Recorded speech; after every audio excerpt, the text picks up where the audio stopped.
This may be sabotaging your success without you even knowing it. And what is this? It's something I've suffered with, and many of my clients have too. Imposter syndrome.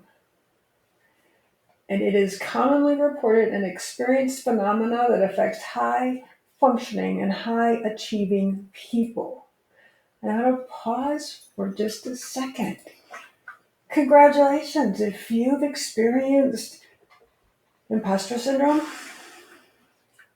then you're one of those high functioning, high achieving people. And that is what we need to celebrate as well. Because people with imposter syndrome are faced with a task or a challenge or responsibility. For those with imposter syndrome, the reaction tends to fall into two main categories: over preparation or procrastination. The over preparation mode, individuals with imposter syndrome believe they have to work way harder than anyone else to reach their same goal. They wrongly think that putting in extra effort is the only way to hide the fact that they feel like a fraud. On the flip side, case of procrastination, and I understand procrastination, it took me 5 years to publish my first book. A year and a half to write it, and 3 years of sitting in my computer waiting to be published. And it wasn't until a friend of mine read it and said, "You have to publish this. This will change so many people's lives." And because she believed in me more than I could, I published it. It became an Amazon bestseller. So I understand procrastination. 5 years. And it kind of hurts a bit to think of all the people I could have helped in the meantime. By the way, if you don't know who I am, I'm Vicki Griffith with Breakthrough. I do help entrepreneurs, solopreneurs, and business owners grow their business by eliminating self-sabotage out of their lives so they can have the lives that they desire and dream of, sometimes even beyond what they are dreaming of, for reaching their goal and potential. So imposter syndrome in the procrastinating state is the fear of being exposed as a fake.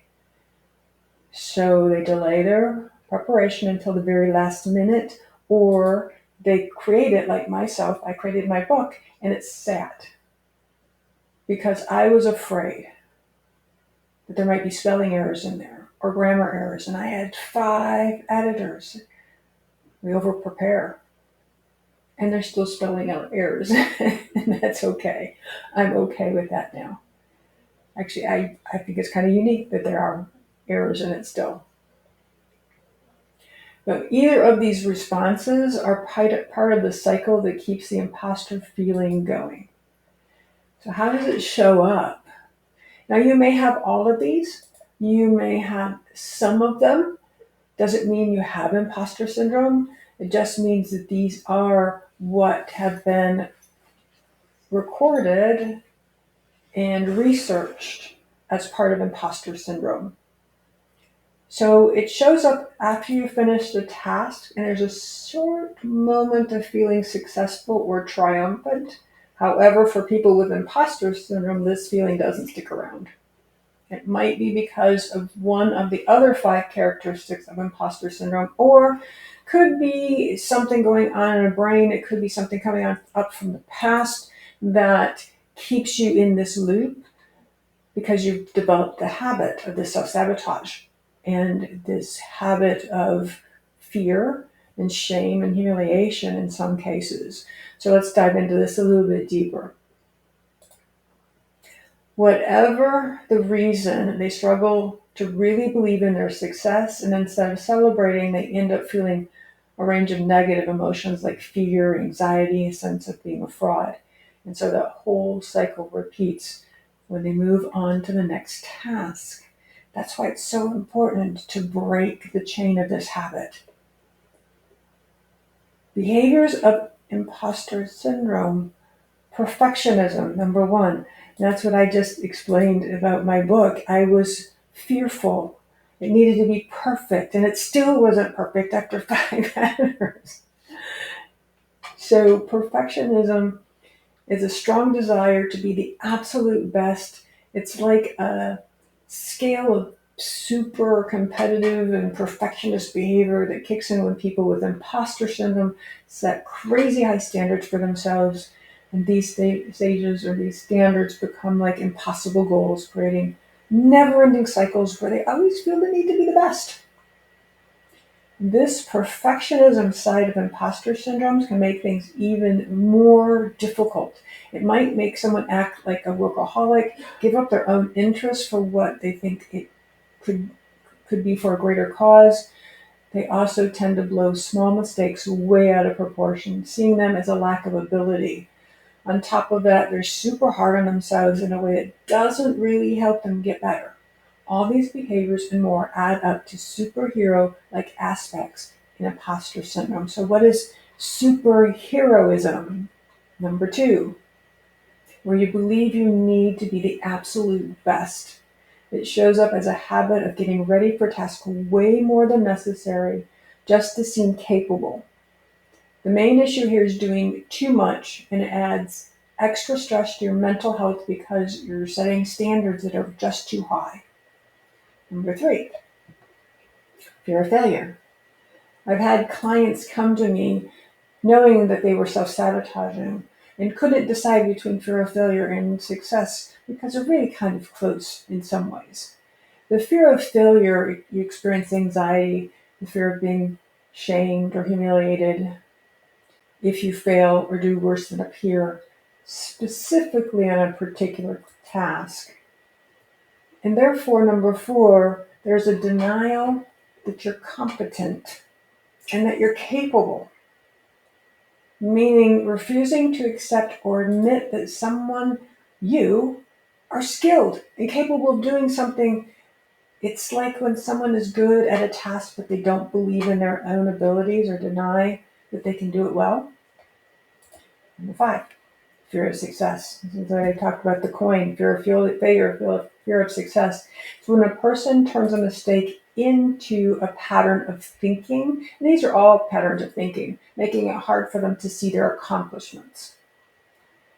They struggle to acknowledge their success because doing well might mean more is expected of them and they'll have more work on their plate. It's like they're stuck in a cycle of downplaying their wins and feeling anxious about what success might bring. This is a real thing. Many times with my business owners, one of the questions I ask them is, what's the downside of being successful? And they're usually stunned by that question. But there is a downside. And then the next one is, what's the upside of not being successful?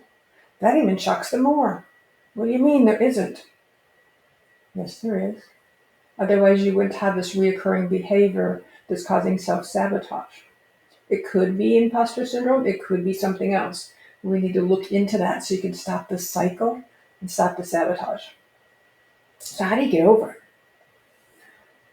Of course, self-reflection. That is the first way of changing. Always self-awareness, self-reflection. That is how you discover what's going on for you.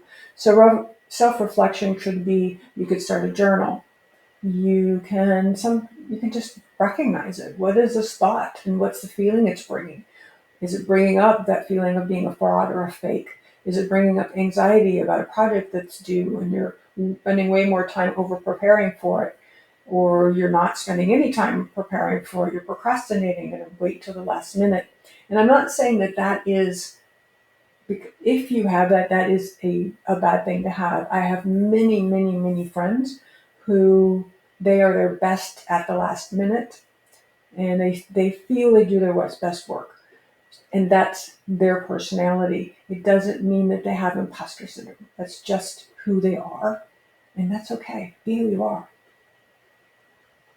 Gratitude exercises, especially when you've had a win, and especially the teeny, teeny, tiny wins. The teeny, teeny, tiny wins. Celebrate those. I know it feels ridiculous and it feels kind of kindergartenish, but it works. There is psychological and hard research that shows that when you reward for a win, then what happens? Your brain wants more. It craves more. It doesn't mean you're competitive. Winning doesn't always mean competitive. I suspect you're very competitive with yourself, though. Definitely. Maybe competitive with others. Winning doesn't mean that somebody else, you're pushing somebody else or they're losing. Winning means that you're successful at the task, as small as it might be. Maybe it's a phone call to a prospect, or it is getting a sale. Even though it doesn't feel like it's enough, celebrate those wins. Write them down in a gratitude journal. How do you celebrate the wins is really totally up to you. For me, it's a check mark on the list. I've completed that task. I'm actually thinking about buying stars like you used to have in kindergarten, the little gold stars. Mine would be blue because that's my favorite color. But that's really up to you. How do you celebrate wins? It doesn't have to cost you anything, but it's about allowing the brain to experience it so it craves more. And so therefore, you're more apt to, here's the next way, just do it. And that doesn't mean fake it till you make it. I have a whole nother video about that. I don't believe in that theory. I've used that theory. I had to do an oral report on my thesis for college, and I used the fake it till you make it theory. It worked really well. I got excellent grades. The report went well, even for an introverted, shy person. However, when I was done, it didn't feel like I did it. I felt like someone else did it. So I'm not saying fake it till you make it. What I'm saying is just do it. Sit down and write your book. Write this is a sentence if you don't know what to write for your book or an article. AI makes everything so much easier for writing. You put your ideas in it and it will come up with some kind of format, and you can decide to change it or add to it or whatnot, or rewrite it for you. It's still your ideas. Make a phone call. If you have on your to-do list to make 5 phone calls, 10 phone calls, 50 phone calls, do it. And if it's 50, then have a report for yourself. So when I was making a lot of calls in one time, I had a goal of 25 a day at one point, I would do hash marks to show me I had done 25 and then celebrated the 25th, even if I didn't talk to anybody. That wasn't part of the equation. The equation was to do 10 calls. There's quick relief around any anxiety that you might be feeling about this, and it's through tapping. It's also called EFT, or emotional freedom technique. It's an energy clearing technique. It is emotional acupuncture, kind of without the needles. You can go to crushcravings.com, get a video series for free on how to do the technique. That series is based on food cravings, but really the technique can be used for anything. So go ahead and go to crushcravings.com and you can watch that video series to help you with any feelings of frustration, overwhelm, or anxiety around any of these tasks. And then create habits and change the habits through hypnosis. In the subconscious mind, we have all these programs. Where it is, I pointed here, we don't know where it's at. It could be anywhere.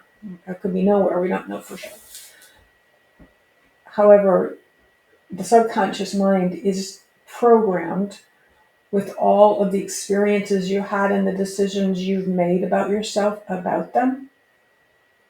So one of the reasons why I took so long to publish my book is because of an experience in first grade where our assignment was to write you are, or I am 6 years old. See, that message even came in saying, yep, this is part of what might be happening for you.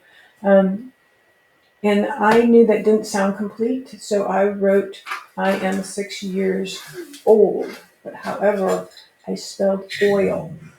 Come to find out, that project was pasted along the walls for parent night. So everyone, all of my peers saw that I spelled it wrong. All of their parents saw that I spelled it wrong. And on top of that, the teacher took my parents and myself aside, telling them that I was overachiever and I should follow the rules and not to do that again. So can kind of get an idea of where, and that's where the procrastination came in. That's where both the fear of failure and success came in for me, and perfectionism. So a lot, 4 of the 5. So there you go. There you have it. Something in your life may have triggered this habit for you. And here's the good news: it can be reprogrammed quite easily, quite effectively.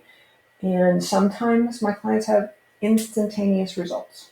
Other times it takes a little bit because it depends on how much validation you've created through your life to show that that piece of evidence was true. And so we have to go through a bit to release it. It's not harmful. It's not hurtful. And most of my clients, actually all my clients, have said they feel fabulous and they sleep better than they ever have before. So hypnosis, find a hypnotherapist that you trust and can work with to help with that. Of course, prayer. I think every intention is a prayer, and create that prayer through gratitude of celebrating your wins and accomplishing more. Because this is just a state for now. You can get past this, regardless if it's called imposter syndrome or procrastination, or there's another alarm for you, or any of the other 5 areas that I spoke about. You can move through this. I know from experience I have done that as well. As I said, the spelling errors in my book will always be permanent because I don't have to be perfect, and neither do you. So until next time, sending love. Bye now.